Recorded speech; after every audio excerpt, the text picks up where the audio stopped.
So this meeting is being recorded for all those in attendance.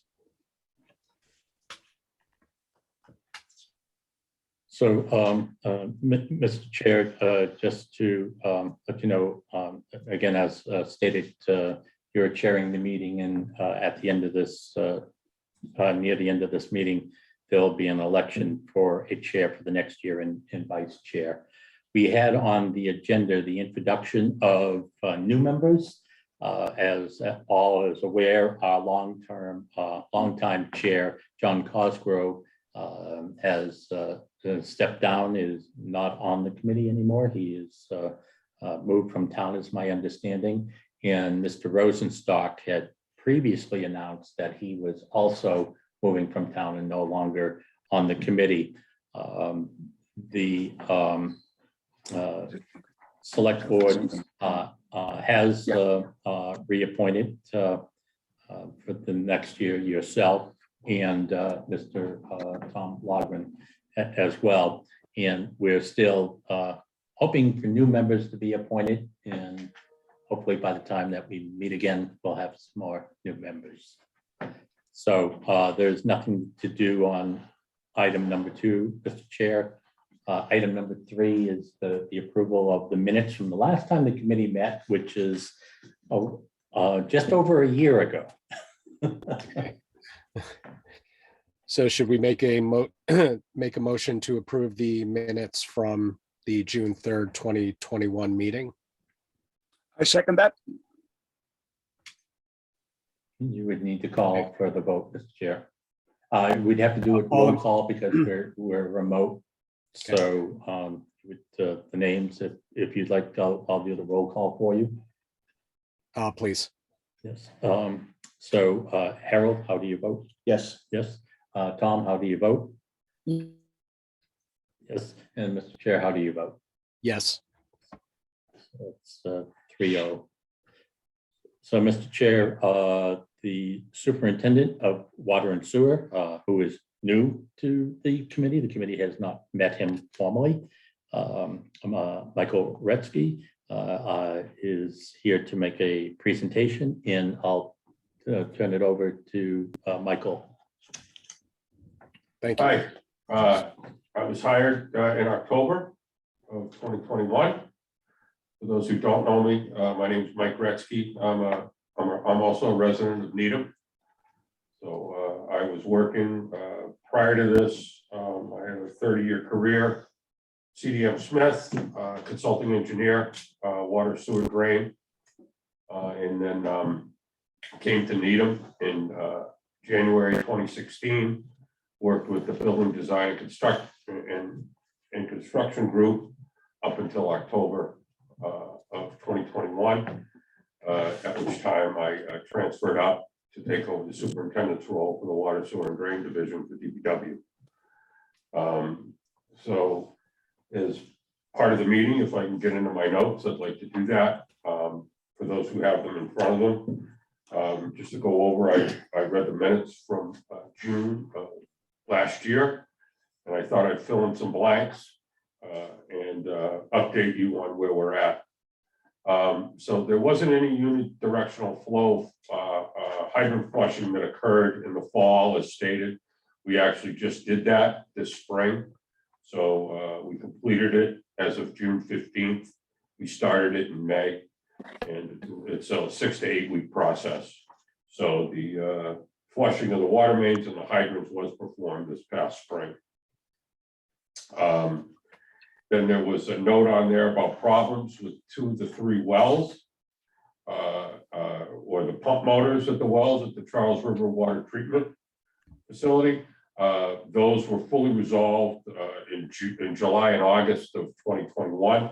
Prior to me starting, I spoke with Steve Cusick, who was our treatment plant operator. So he took care of that. The second phase of the Country Way water main replacement between White Pine Road and Stratford Street, that was completed in 2021. And the area is currently being repaved by the Needham DPW Highway Department's paving contractor. So they're finishing up the final paving in that area. A portion of the Concord Street water main was replaced between Burnside Road and Bennington Street. That was replaced also last fall by the Water Sewer Drain Division staff. And they installed new piping and added a hydrant and replaced the valving at the intersections. So that work was also completed. As an update, the 16-inch diameter water main project on Central Ave between Mark Tree and High Rock Street to Central Ave at Pine Street. That project was bid this season and has been awarded to Rivoli Construction. Pipe materials are delayed due to supply chain issues. Currently anticipating a 25 to 30+ week delay in getting the pipe. We were told about that prior to the project going out, but wanted to keep the project moving because it was going to get any better. So that project's been moving forward. The DPW Engineering Division will be overseeing that project as they do with most of these projects that are bid. The next one is the Lake Drive Sewer Pump Station design. That design was completed. The project was bid and a contract awarded. The project has been awarded to D'Alessandro Corporation. The project is currently in the shop drawing submittal stage. And we've been informed they are also experiencing supply chain issues for some of their valves and materials. So while things are moving forward, we are anticipating a 12 to 16 week delay there for some certain valves and some fittings. So again, the projects have been awarded and they will be moving forward. DPW Engineering Department will be overseeing that project too.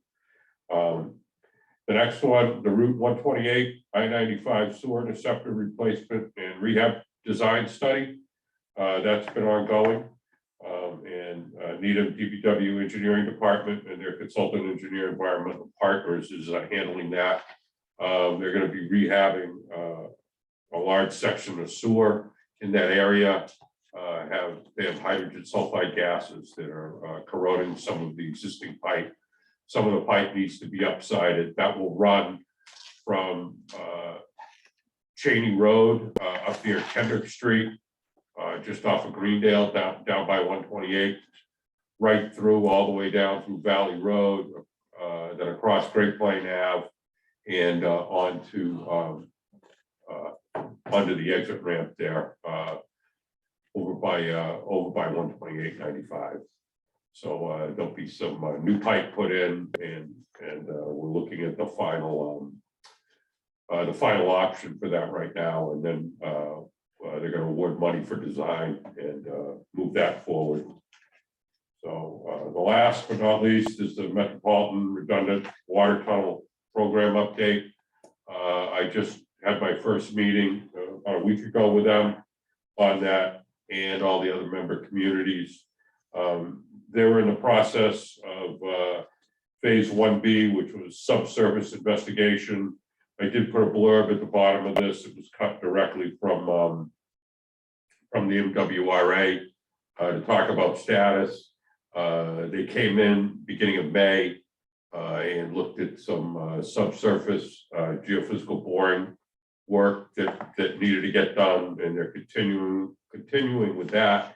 And also they're down to 3 options for the tunnel location.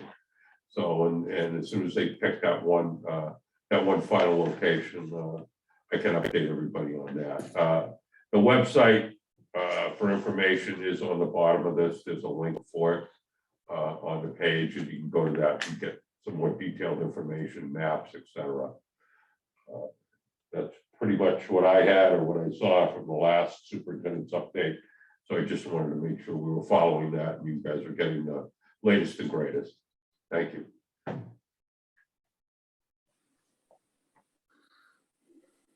Thank you, Mike. You.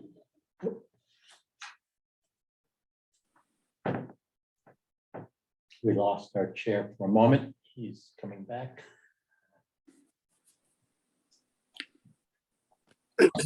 Okay, no, I caught all of that. I just, I had to switch devices, so I was waiting to be put in as a attendee or panelist. Okay, any any questions on the update? No, pretty straightforward. Should we move on to the rates discussion? And Dave, I know you did in one of the attachments send out a discussion template for us. Yep. And I actually have a screen share for you all.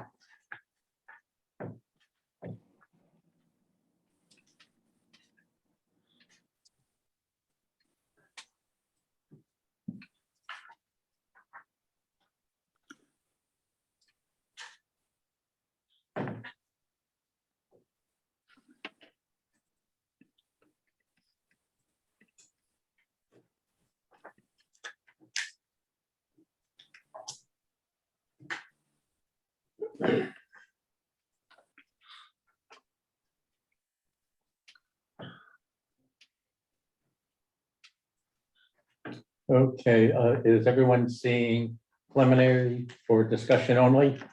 Yes. Water and sewer rate structure? Yes, we see it. Okay.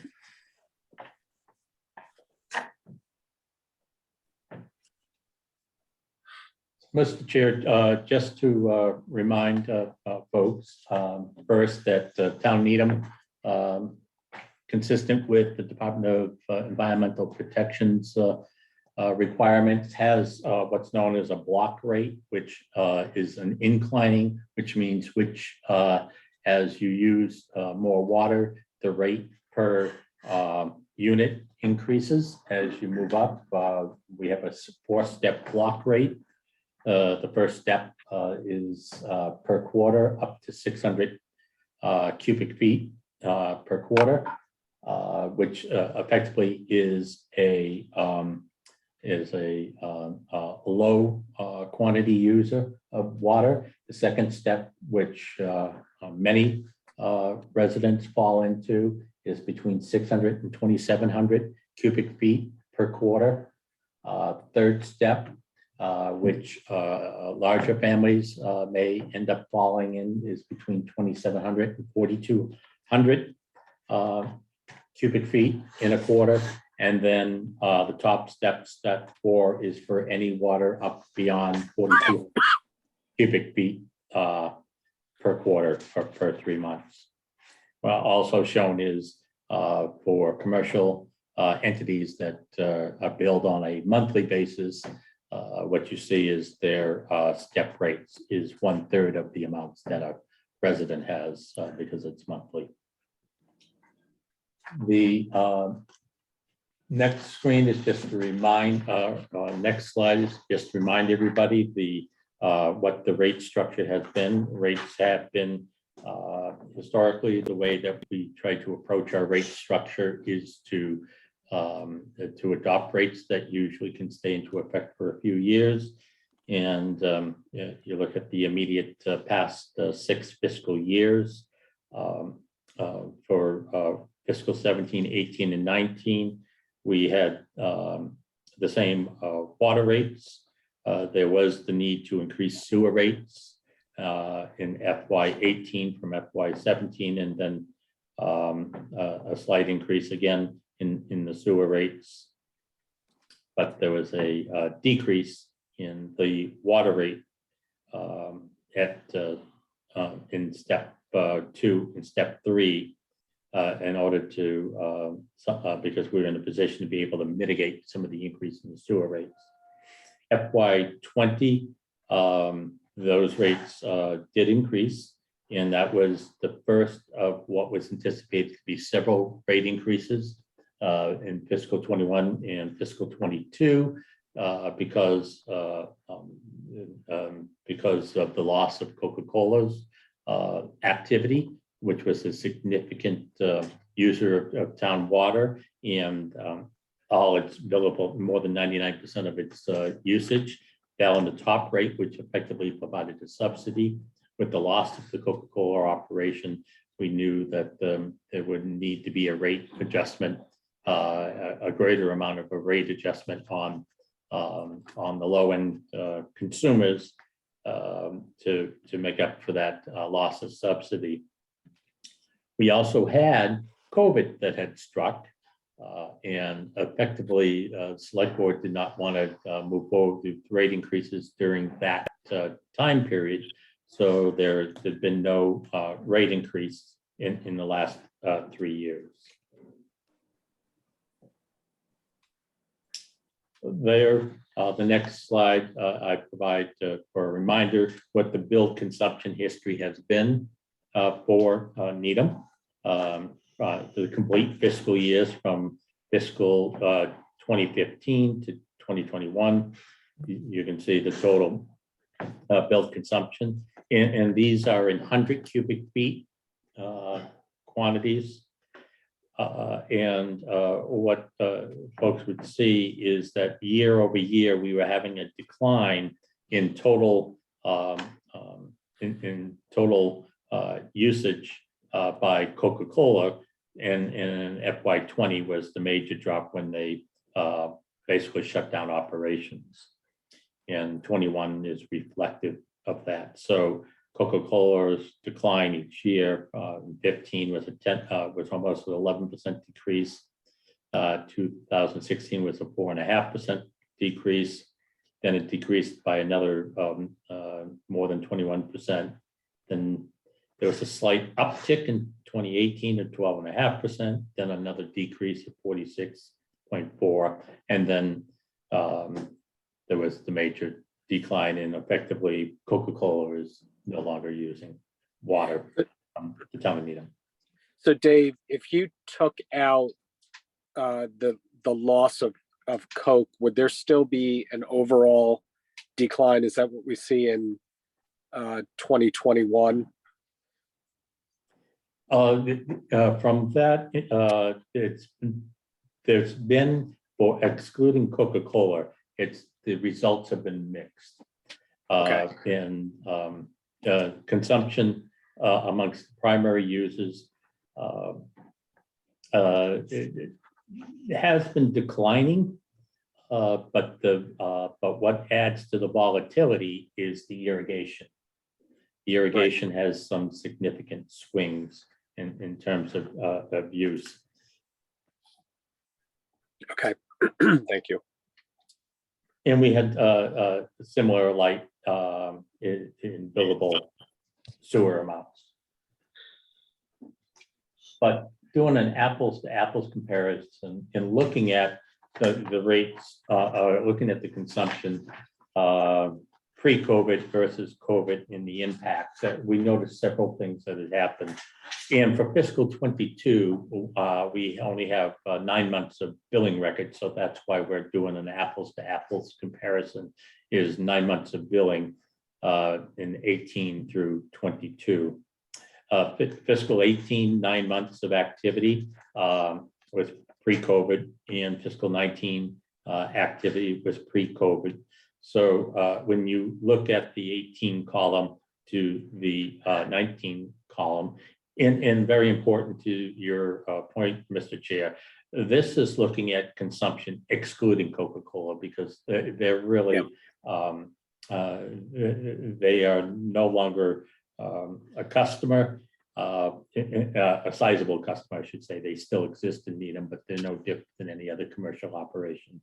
So an apples to apples comparison, their figures are not reflected in the history and certainly going forward. As you'll notice in the first blue highlighted line under water, total residential use, the first 9 months in 2018 was 796.10, 100 cubic feet of usage. And the following year in 19, there was an uptick in that usage. It went from 790 to 856. And the driver of that, it was more so that irrigation use was up. Then in 2020, volume had declined slightly from 219 to 220. And again, that was pre-COVID because the first 9 months, that's billed consumption use through March 31st, 2020. But what had declined is irrigation. The following year, fiscal 2021, the first 9 months of activity is all during COVID. People were home, and you can see that there was a notable increase in our residential use. In total usage went over 1,100,000 cubic feet of usage.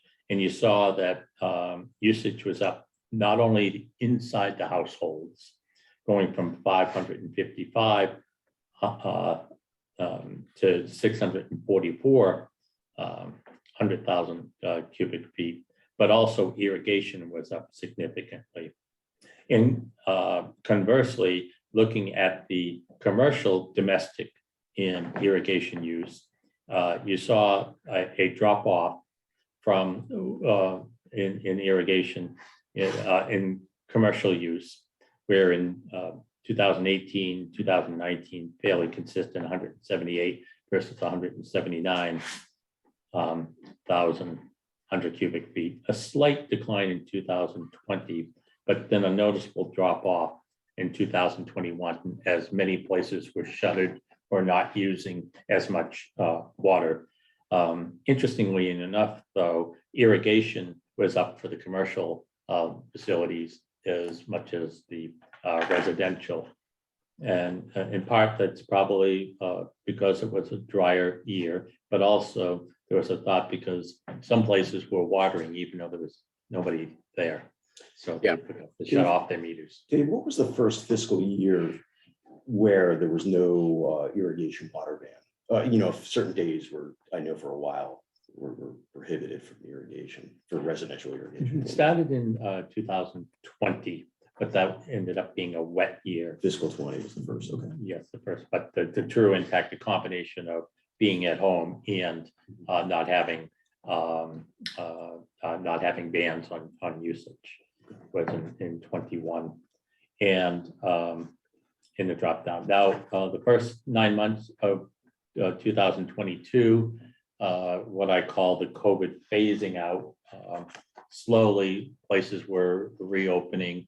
The commercial operations, certainly retail and restaurants were seeing an improvement as they were open full time for business, although folks were slow to return to the establishment. So you saw a slight uptick in usage in the first 9 months of this year, but commercial irrigation declined.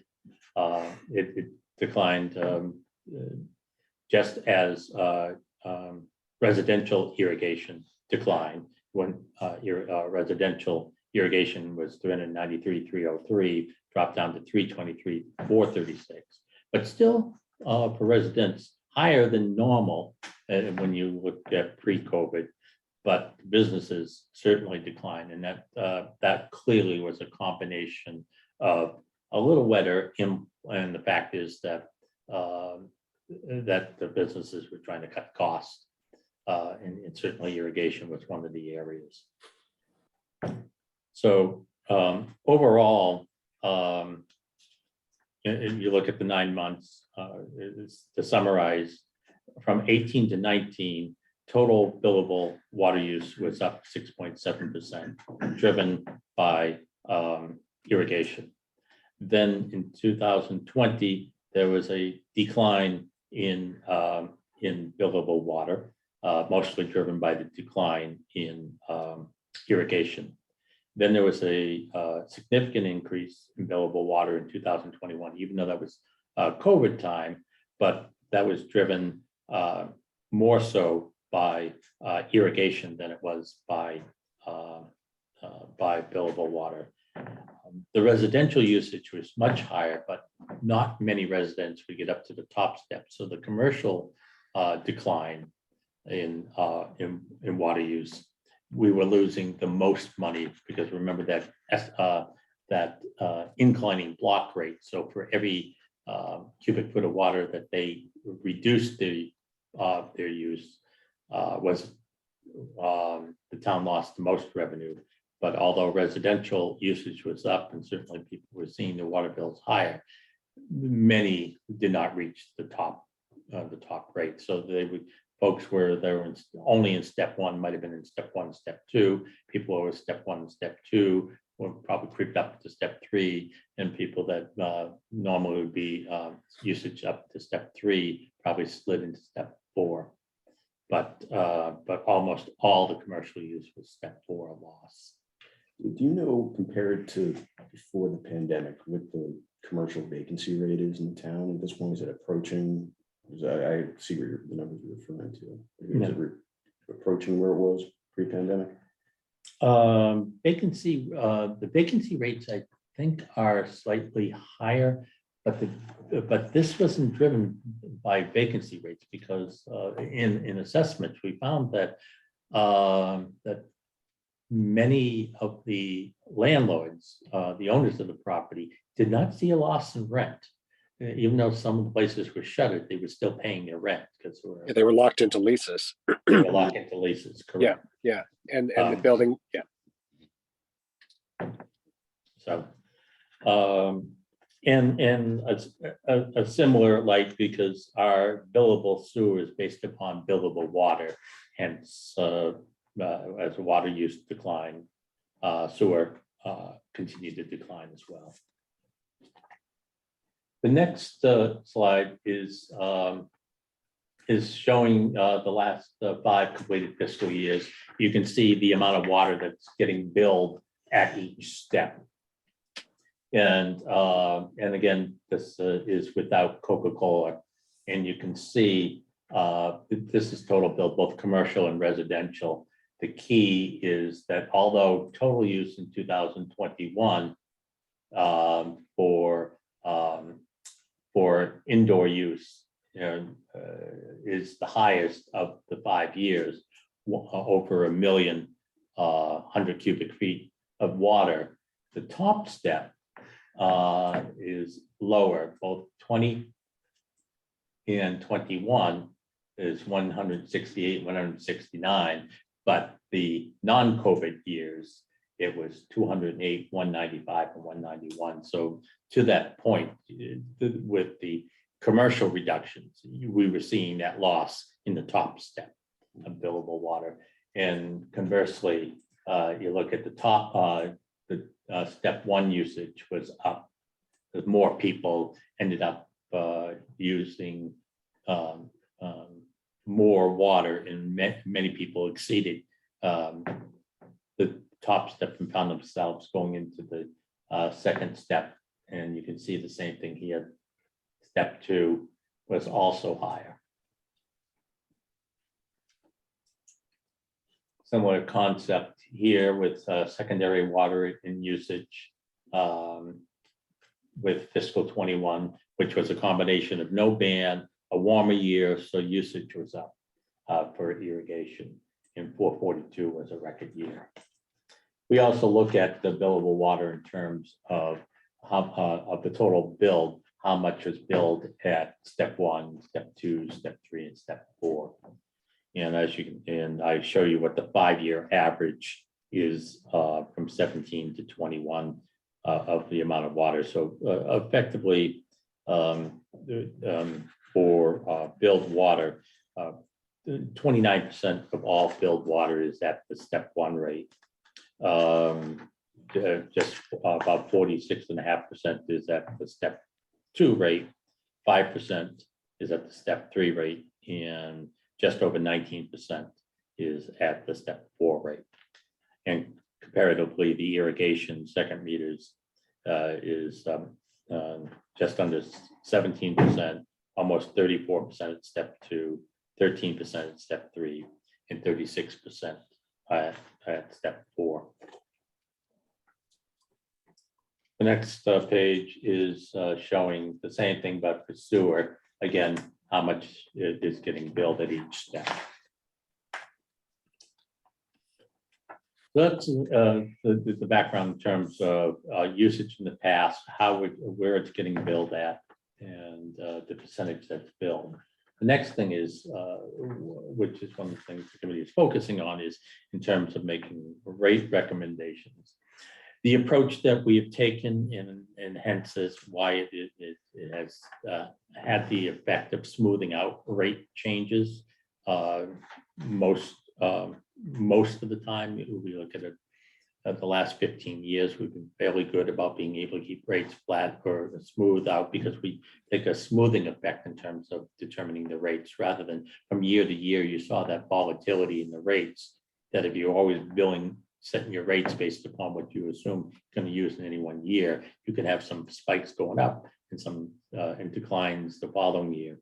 So we look at a 3-year average of what's our projection of what the budgets, hence therefore what we have to bill and generate in revenue to cover. So we have here the 3 most recent budget years of 20 through 22, and then a forecast of what the appropriations will be for 23, 24, and 25. And they're based upon some things we know. Sometimes we know what our salary obligations will be because we have collective bargaining agreements. Unfortunately, we don't have contracts in place with most of the workers in water and sewer, because the town has not reached agreement with the DPW union. So we relied upon historic averages of what salary and wages have increased by, which is around 4%. Expenses also are assumed for water to grow at 4%. The MWRA is the most volatile in case of water, because the town does produce its own water as well. So it depends upon total demand for water, as well as whether it's a warm season, a warm dry season. Sometimes it will require us to require more water from the MWRA. Other years, we may need to draw on MWRA water because we have to bring down our own wells, either for maintenance or because we're hitting our allowed capacity to pump. But the MWRA's goal is to keep its overall rate increases to not more than 4%. So for the purposes of forecasting for water, we just take whatever the current estimated water, which, by the way, this year, the FY23 assessment is down because the water that the town needed in the prior year declined. So again, to that volatility, but assume the 4% increase. The reserve fund is a flat dollar assumption. In our debt service, we work on a budget of 1.2 million, 1,253,000 a year. Indirect costs, those are the costs that are in the general fund budget, but they're costs associated with the operation of the enterprise. The most notable is benefit costs, for instance, health insurance for the enterprise employees, life insurance, pension costs. But it also reflects costs such as the general liability insurance. We have a policy that covers also water and sewer operations. So their pro rata share of the cost of that premium is captured, and that's what's referred to as indirect costs. That bolded line, operational cost, that is the budget, and that is what we focus on what we need to generate for rate revenue. We also have a cash capital plan, but we tend to fund our capital from any surpluses or profits that the enterprise fund would generate, rather than specifically raising rates more to cover our cash capital. So we're not actually, if you look at the FY25 column, because it's the easiest to see, the rate structure is focusing on that $7,014,000 number, not the $7,438,000. Two questions. Yes, Mr. Chair. So the first one is in assuming salary and wage increases, just is the town comfortable with 4% given inflationary pressure? These are the estimates I'm using based upon what is what we're reasonably assuming for rates, and these are the guidance that that I can use at this time. I can't I can't make an absolute assumption about where the collective bargaining agreements may end up when we reach agreement with the unions. And clearly we would need to, these are projections, we would adjust the budget accordingly if the salary growth is different than that. When we look at negotiations, we take into account also staff turnover as well. We do have, with other unions, which do have contracts for 23 and 24, we have the paraprofessional, clerical and administrative staff, for instance, for FY21, the rating, the cost of living adjustment was 1%, and for fiscal 24, it's 2.5%. So the town, in specifically, I guess, DPW, are experiencing position job vacancy issues or anything like that? Oh, yes, the whole town. Yeah. No different than private industry. We've had, we're having some generational changes, which I think were accelerated by COVID. I think folks that may have stayed on longer opted to retire. Other people have decided to do a different career and go in a different direction. So yes, we're seeing that too, which is also a challenge in terms of getting work done, a challenge in terms of hiring, and a challenge in terms of compensation. However, the marketplace is not just about compensation, though. That's different. That's very surprising. That job conditions and job requirements come more into play. Certainly there are people looking at the ability to work remotely. We're seeing that coming into play for some positions. Clearly for public work, you can't fill a pothole remotely. So, Or fiscal waterman. or fiscal waterman, yes. So, but again, it's been a challenge to fill positions and to get people to apply. And just remind me again, the other expenses, what goes in that bucket? That's everything else that's not personnel. That's contractors, that's materials, that's professional services. So it can be water pipe, for the water pipe, water chemicals, drinking water chemicals. It's materials, backfill salt, it's disposal of contaminants, it's contractors that hire to repair, contractors that do testing services.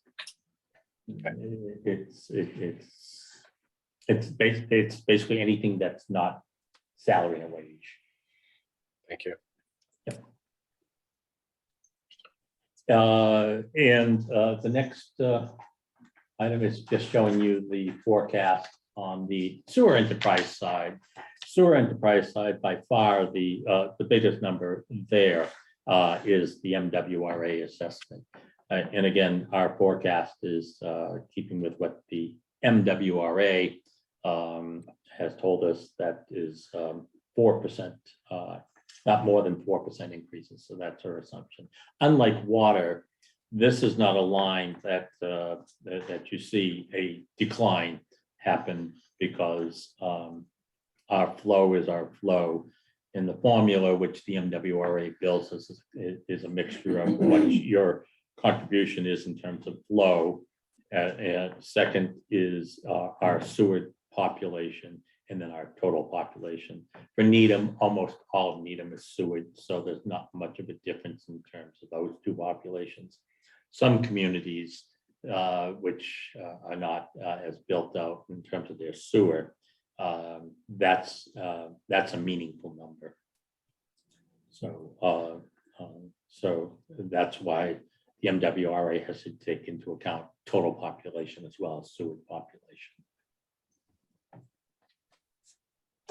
So with those forecasts, again, to the point that I said, we look at a 3-year projection in terms of expenses to determine what is our average, what would be the average revenue needed in order to fund these operations from 23 to 24. In the case of the water, the average operating cost for sewer for 23 about 9.9 million, 24 10.4 million, and 25 $10.8 million. That comes out to be a number of $10,368,719. Now, before we look at what we need to raise on the rates, there's some other revenue sources. There's some revenues that the town receives for sewer. That's approximately $326,000. That's basically that $3 fee that you see, the fixed fee for basic service that's charged for sewer, as well as some work that customers pay for a fee for service basis. There's a general fund contribution to the sewer enterprise, and the reason for that is one component of the sewer cost is drains work. Drains, and that work is done by the sewer and water staff for accounting purposes and budgeting purposes. It's budgeted in the sewer budget, but the general fund pays for it, and so town meeting appropriates the money, and the money is sent to the enterprise fund. So we reflect that money that the town receives and reduce, and the estimate is $750,000. We, like any business, there is some amounts that are billed that need to be written off, and the allowance that I have is 3/4 of 1%. So basically, we have to raise that much more to make up for monies that we do not collect. We like to keep it nice and rounded, so the amount of revenue that would need to be generated is $9,370,484.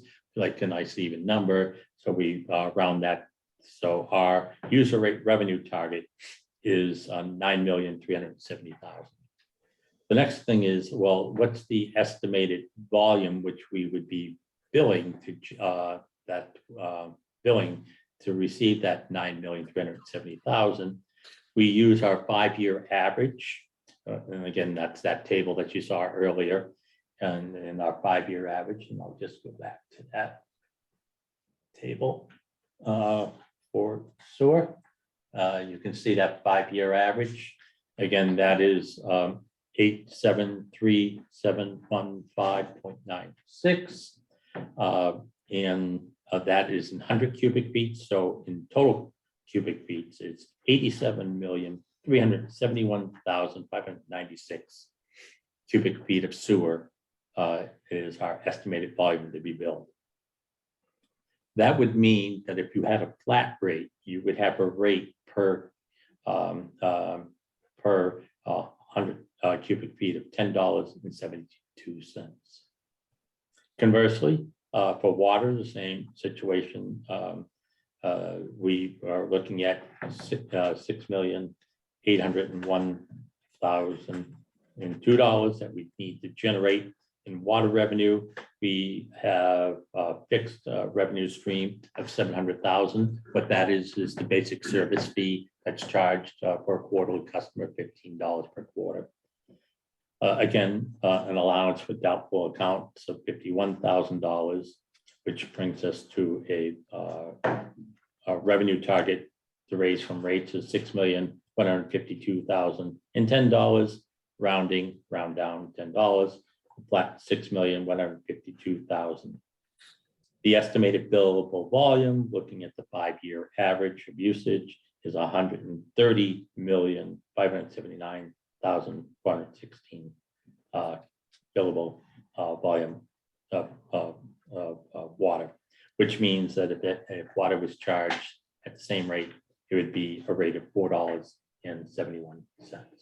Dave, do these numbers, and this goes for Yep. both the sewer, I'm referring specifically to the estimated billable volume for the next 5-year average for both water and sewer. Yep. Does that incorporate future development? So I'm not up to speed on current events, like with the Muzzy car area. I know that's being redeveloped, and I know there's a large company that's going to be moving into the area around the Coca-Cola building.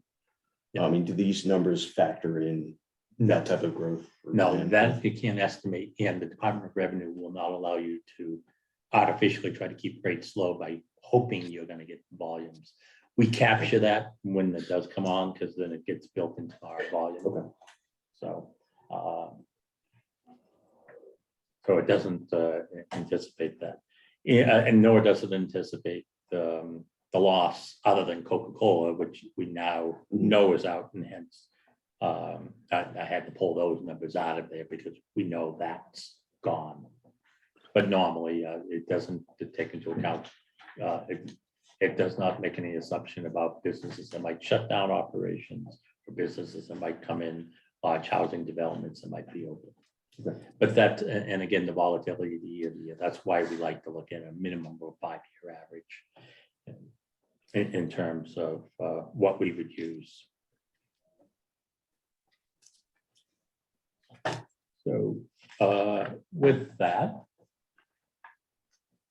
we take what we know to be what our revenue targets would need to be in terms of averaging. For sewer, it's $9,370,000 evenly.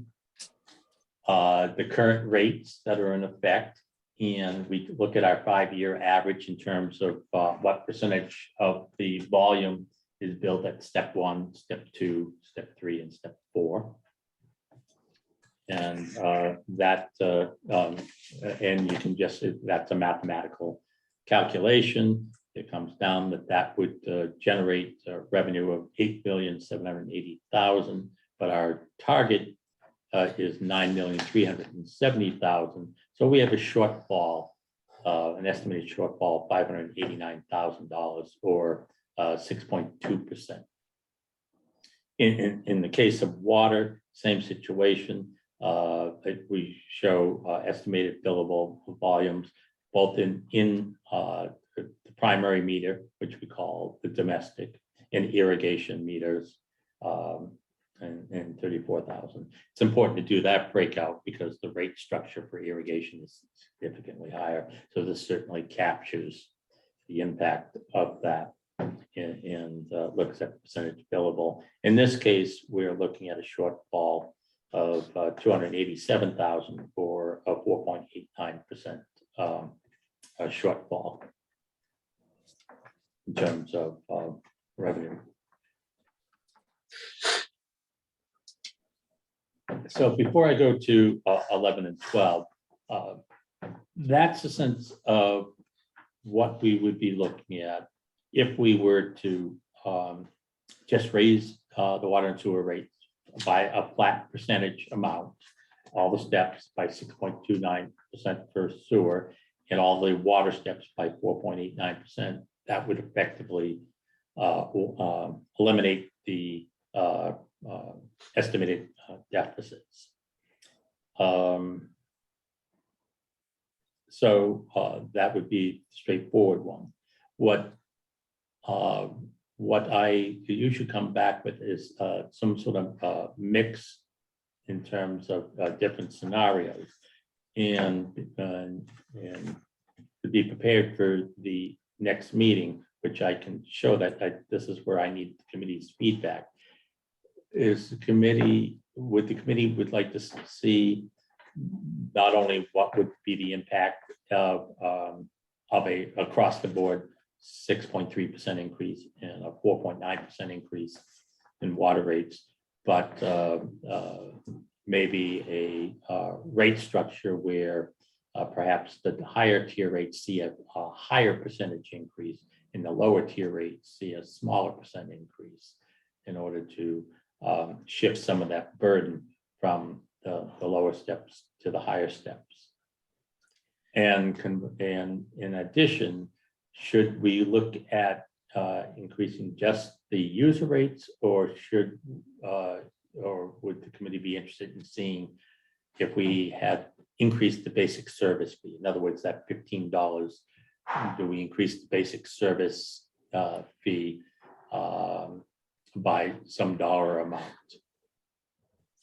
So I'm looking for guidance here in terms of developing scenarios for the next meeting. Yeah, I guess from my perspective, I do like seeing not only just the across the board rate increase, but also I guess an allocation, as you're suggesting, on the different tiers. And then also I'd like to consider a increase to that flat fee. Can I, so I'm looking at the previous notes, the 2.7% rate increase that was deferred in 2021, is that I just don't remember. Was there another deferred rate increase? Yes, the rate increase for 22 was also deferred. And that was supposed to be 5 or 6%? In the threes. Oh, in the, yeah, okay. That's in the threes. I would have to go back to my notes. So the last increase again was 2019, correct? Which took effect in 2020, correct? Yeah. So Okay. it's effectively been 3 years. And the rates that are in red here are approximately, in a rough perspective, not that off from the 3% and 2.7%. These rates that you're seeing in this table are the rates right now. So if we did nothing, we would be looking at a shortfall. Right. Yeah. And that matches up. That's what I was saying. Yes, The two correct. rate increases that didn't happen. Okay. Which didn't happen at these rates. The other thing I would do for the committee is at the next meeting also show you what we were thinking the rates would need to be in 2023, 3 years ago, just to see how, again, looking at forecasting and comparing a forecast from 3 years ago to the forecast now. You know, in terms of, I typically like to see, you know, when a rate increase, the fixed charge, the base rate. And I know that was already mentioned, because it really it reduces the risk, volumetric risk of consumption, especially the weather and irrigation risk. So, and we know definitively that Coca-Cola is not coming back, at least in what it used to be. So at least some component, I agree, I think would be the base rate increasing, which would be, like I said, less risky. So I will work on those. The next part is just a summation of which is something that we do. These are the communities that Needham generally compares itself to. It's a little different. These are communities that are all MWRA customers, and showing what the rates, what the average cost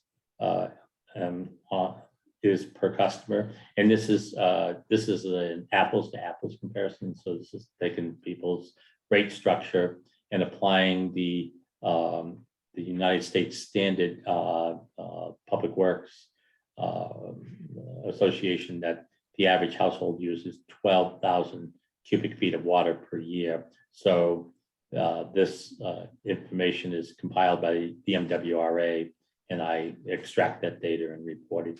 So you can see here what the rate structures have been, and you can see, and looking across like the town of Belmont, I'm doing two things. I added 2 new columns for you with this year's presentation. One is, are they a block rate or do they have a standard rate? And B means a block rate, which is what Needham has, which means as you use more water, the rate per unit goes up. The number of blocks, it's interesting also just to get, just need them have not enough blocks or more blocks. And in the case of Belmont, they basically have two block rates.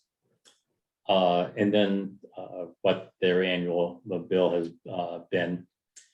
And the most recent data is from the report of December 2021, which is the fiscal 2022 year. So in the case of Belmont, in fiscal 22, the average customer had an annual water sewer bill of $2,500. In the case of Belmont,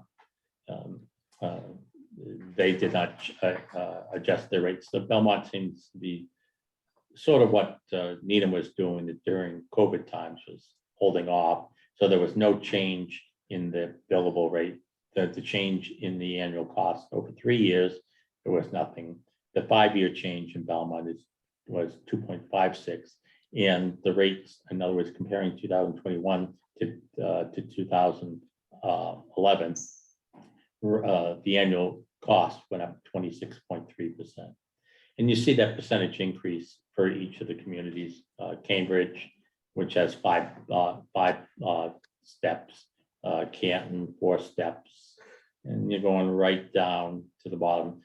You have Needham. Needham is block rate. We have 4 steps, and Needham's rate for 22, the average apples to apples, 12,000 cubic feet a year, $1,698.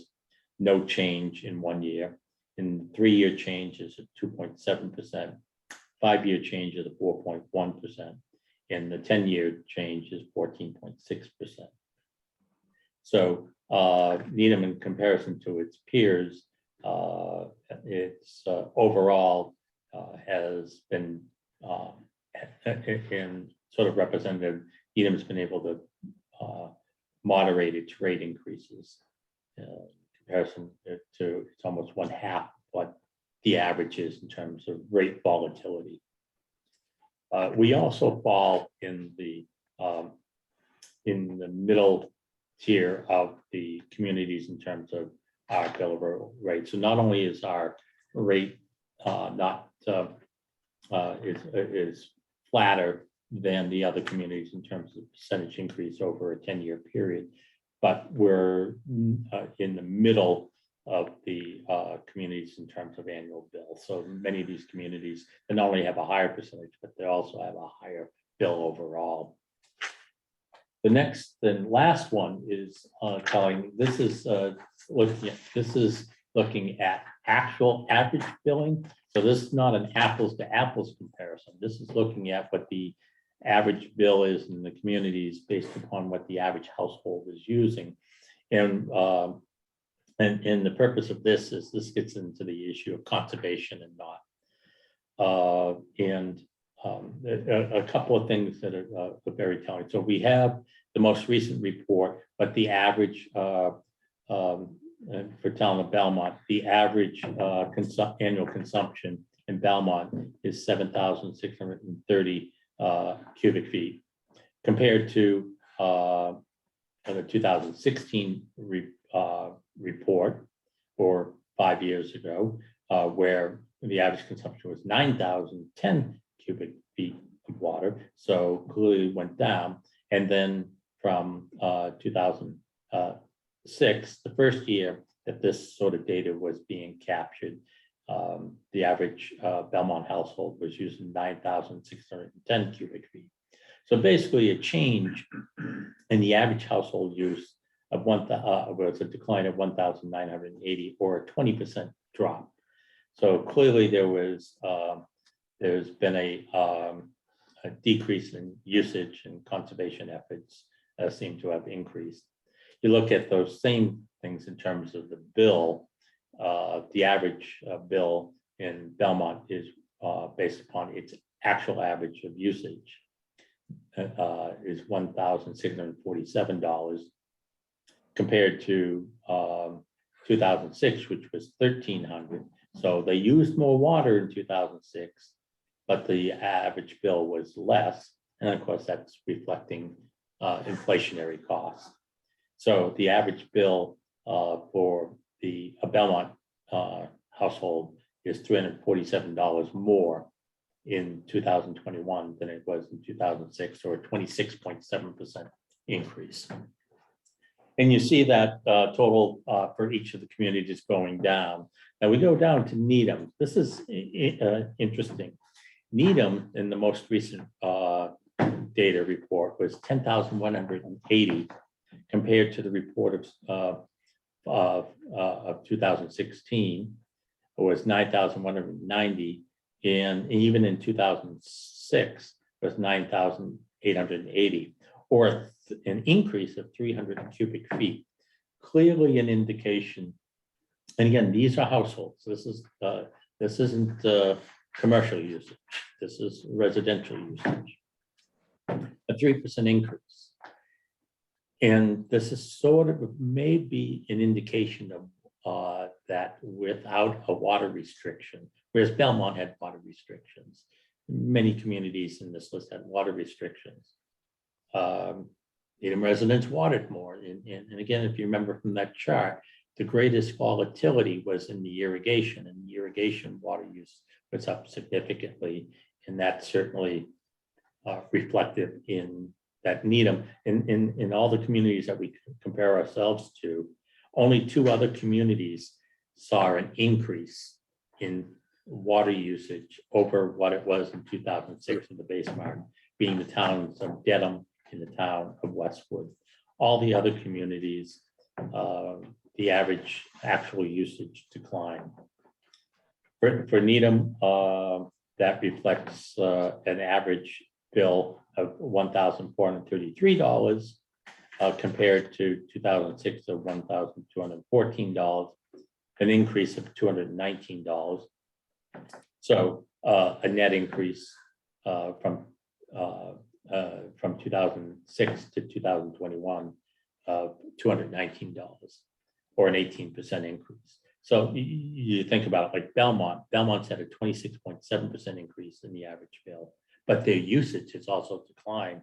Needham, even with an increase in its usage, its total increase in the average bill was 18%. So,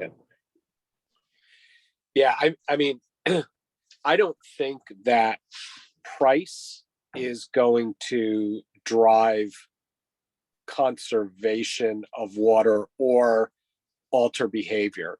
I mean, people want their green lawns, and they're gonna pay for it. So it is interesting to see that. Hey, David, did we lose Tom? I'm not seeing him, but let me, I can stop sharing because that was the last slide. Let's see, Tom. Yep, Tom has been watching us as an attendee. Okay.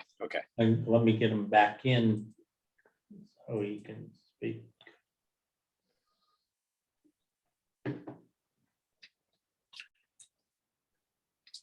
Hello, Tom, you with us? I am. Great. I have been here. Sorry. So unfortunately, you were in the attendees, so you didn't get a chance to speak up. Do you have any, going back to my first questions, any particular scenarios you would like to see me develop for the next meeting? Yes, I actually agree with the chair that I think we've talked about this over the years when Cosgrove was around, is to maybe have the impact be a little bit less on the low use users and a little bit more on the high use users. I think you've been to those scenarios in the past. I'd like to see that, and a minimal increase in the standard fee. I'm very comfortable with that as well. Okay. Hey, Dave, I have a question about this. I Yeah. find this is the usage and everything is very interesting. How much of this increase for Needham do you attribute to the housing changes that have happened in the town? There's more housing units today than there were in 16, 15, 6, certainly. Well, see, on this, because this is the averages, the increase in housing really isn't good. In terms of total usage, that could be driven by more housing units, but this is looking at the average. So now perhaps, which I don't have the data to that level. Is the average up because the new home is using twice the amount of water, but but the person living in the Cape is still using as much or using less water? That I do not know, but it's still an average. But For bigger houses, bigger households, more water usage, right? Does that make sense? Yeah, what Intuitively? really drives the usage up, you'll see it. You'll see it. The difference between cities like Cambridge and Boston Uh-huh. is if single family homes with large yards use significantly more water than people who live in condominiums. Oh, and sure. apartments. Yep. Yeah, that's intuitive. Yeah.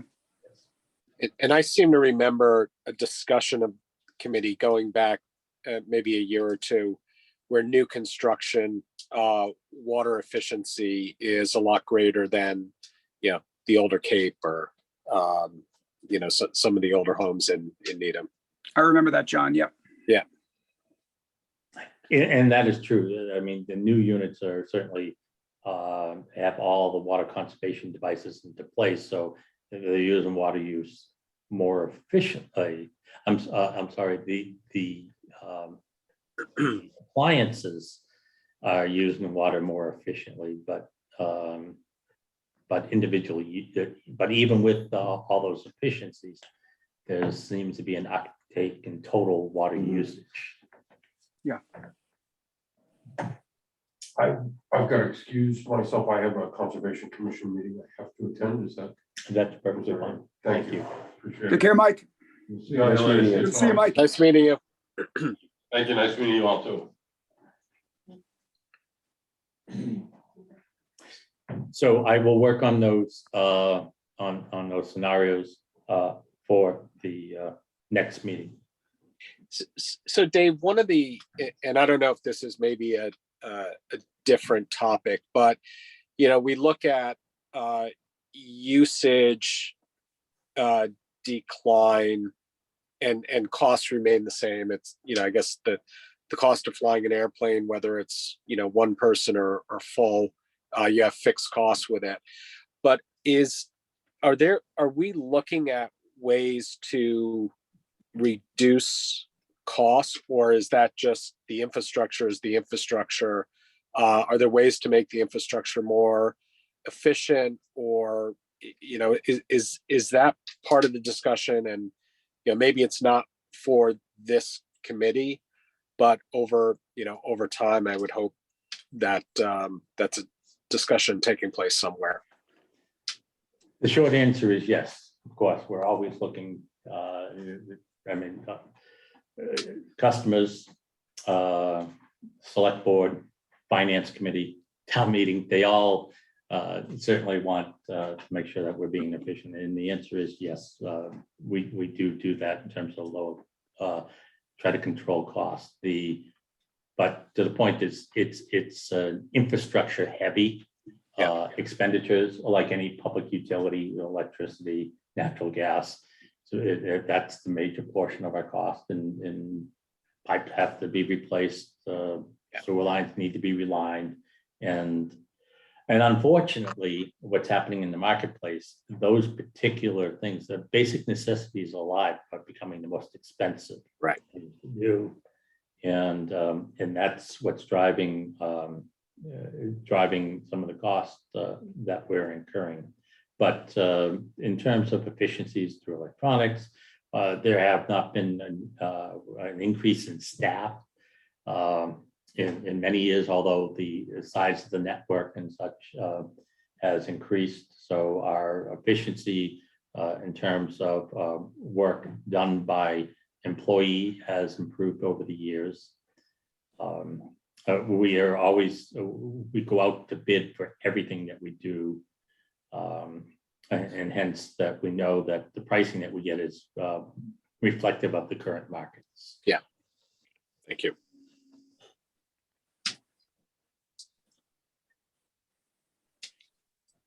So, Mr. Chair, with that, I think the committee needs to formalize to have formally have a chair for the upcoming meeting. That would be the next item on the agenda. I will assist you all with this. Essentially, we need to have a motion to nominate someone to be chair and nominate someone to be vice chair. The key thing of the vice chair would be to fill in for the chair. The chair is unable to attend. And secondly, how it has worked for most every other committee in town is then you have that succession plan that the following year the vice chair becomes chair and the committee elects someone to be the vice chair for the following year. So basically you're chair in learning. So the committee would need to nominate an individual to be chair for the upcoming year.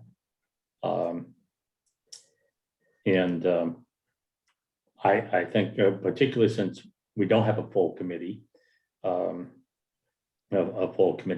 it's just the three of you and you're making the choice.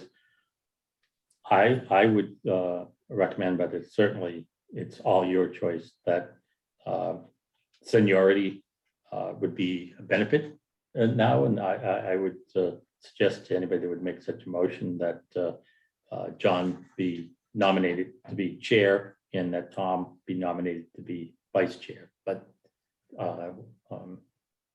certainly, Harold, if you think differently, you can speak up, or Tom or John, if you didn't like the idea that I threw your names in there to be chair and vice chair, certainly speak up. I'm comfortable being second in command. So, Mr. Chair, you would need to take a vote to formally vote you to be chair. So if you would call that. So all in favor of Dave's recommendation motion? Aye. Second, yes. Mr. Chair, do you vote to be chair? Yes. So, Did you need to do the name?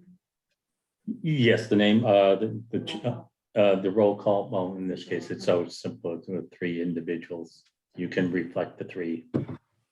Folks, did you understand that the minutes will show that that each one of you voted for John to be chair? Yes. So, Mr. Chair, you would need to do the same roll call to elect Tom Bogman as vice chair. Yes. Yes. Yes. So that too is unanimous, and the minutes will still reflect how each individual voted. So now that we have a formal committee for the next year, the meeting schedule, and before we talk about the meeting schedule, there's some background information. May I ask a question first, David? Yes. Are there any kind of active efforts underway or going to be underway now that we've lost a couple of key people to recruit some more folks for the committee? The answer is yes, they've been recruiting. I think there is someone that might be appointed at the next select board meeting and would be available to meet at the next meeting. I can tell you that people have been encouraging a lot of folks to participate. So, but it's just like trying to hire people to get paid. It's even harder to get people to volunteer. I get it. I know how tough it is. Absolutely. I know John, I just remember, John was also the representative to the MWRA. Yes. Who is that position? Is that? Actually, that's no one on this committee. That was just coincidental that he did both. That's actually appointed by the board, and it is actually Michael Resky, who is the town's representative to there. But that John has been active in water and sewer issues for decades. Decades. Yes. So. Sorry, Tom. No, I'm just, he was a wealth of information, a tremendous resource. Yeah. And there has been one interview of a potential candidate. So I believe that's the one that we're waiting to be approved. Oh, okay. So, meeting schedule. Now, this will may shape the decision. As you're aware, we since COVID, the governor passed emergency orders suspending certain provisions of the open meeting law, and through legislative action, those rules, those emergency rules, have been upheld, kept into place. They expire on July 15th, 2022. And I will remind you that prior to COVID, everyone had to be in the room to participate in the meeting, and you had to have a majority of the members present at the meeting in order to have a quorum, in order to conduct business. What the governor did, and what's been upheld through July 15th, is that remote meetings could have that. One, members could participate remotely, like we have right now. Two, all members could participate remotely. Three, the citizens could participate in a meeting if there was citizen input being taken remotely. Come July 15th, the old rules come back into effect. However, the select board did adopt something which does allow limited remote participation. This was in the open meeting law prior to COVID. Town of Needham the select board never adopted those rules, but the select board members have become quite comfortable, like us all, understanding Zoom and remote participation. They did adopt at their last meeting that board members can participate remotely, but under the law, it requires that the majority of the members have to be present, have to be in person. The public has to be able to sit in and watch. Second, and again, this is required by the law, the chair must be in person. So whoever's chairing the meeting must be in person. The select board added that members can participate remotely from time to time, but not more than 25% of the time. So in other words, if there were 4 meetings, only 1 out of the 4 meetings would the individual would an individual be allowed to participate remotely. However, they did leave the discretion of whether a member can participate more than 25% of the time remotely to the chair of the committee. So it's not something that they're watchdog over. They'll allow it to be the chair of each committee to make that decision. And I can think of a situation where it'd be, let's say there's an illness or a family emergency or something that one would. That was an asset. Hypothetically, if one of us tests positive for COVID, I mean, I assume you wouldn't want us sitting in here. Okay. Correct. Okay. So for that, but Interesting, you should say that. yes. Okay. But that's the law, and that's the rules that would be in effect on July 15th. The legislature is talking about extending the current rules for a period of time, but they have not yet acted. But there's some talk that they may extend it for through the balance of the calendar year. That hasn't happened yet. If it does happen, we will know that it'll happen before July 31st, because the legislative session for this year ends on July 31st. Right. So we'll know that. So what I would recommend, what I'm suggesting is the next meeting of this committee be on July 14th.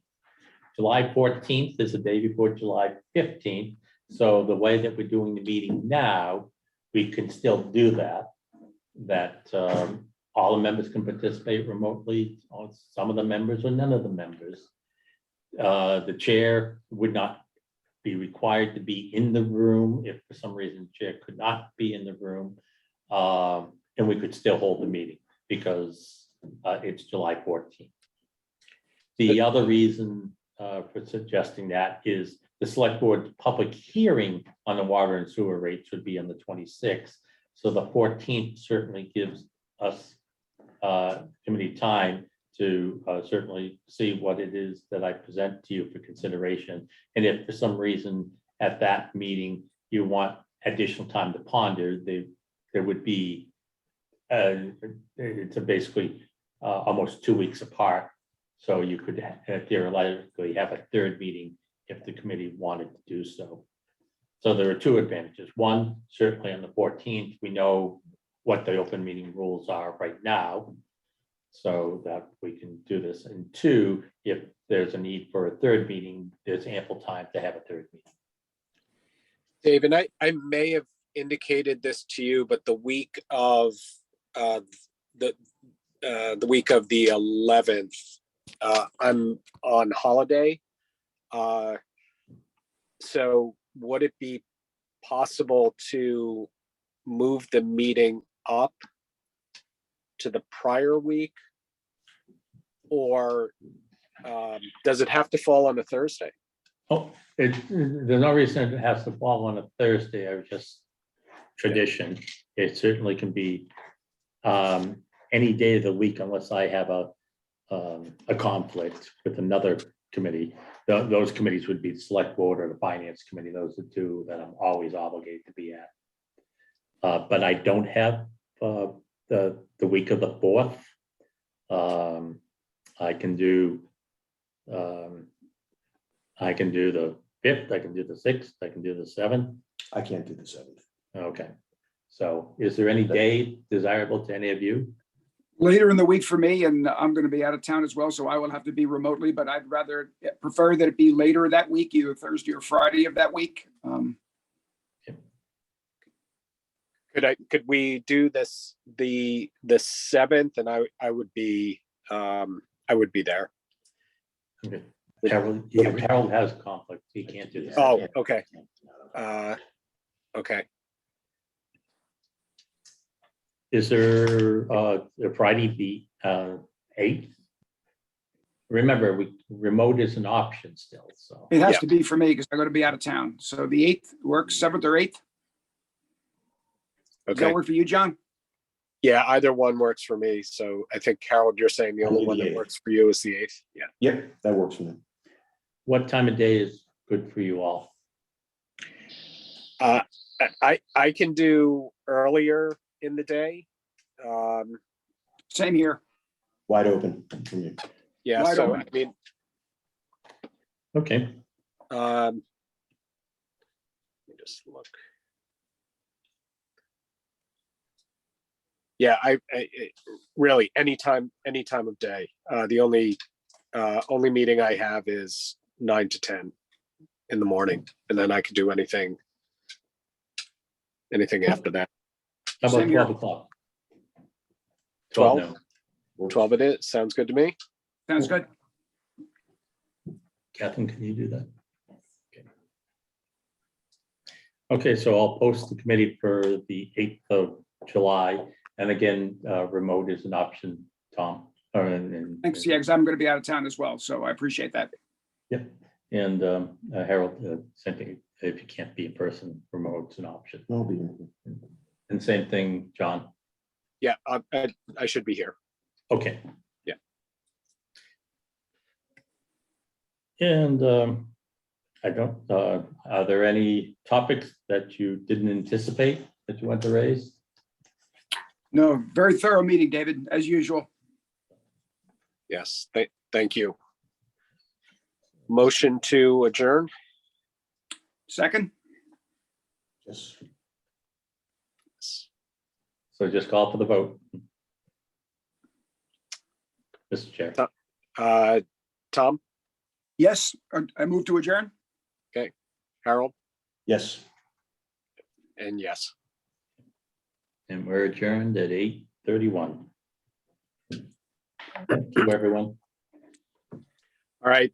Thank you, and we'll see you in a few weeks. Thanks, everybody. See everybody in a care. few weeks. Have a great couple of weeks. Okay. Thanks, John. Thank Bye-bye, you. everybody. Bye.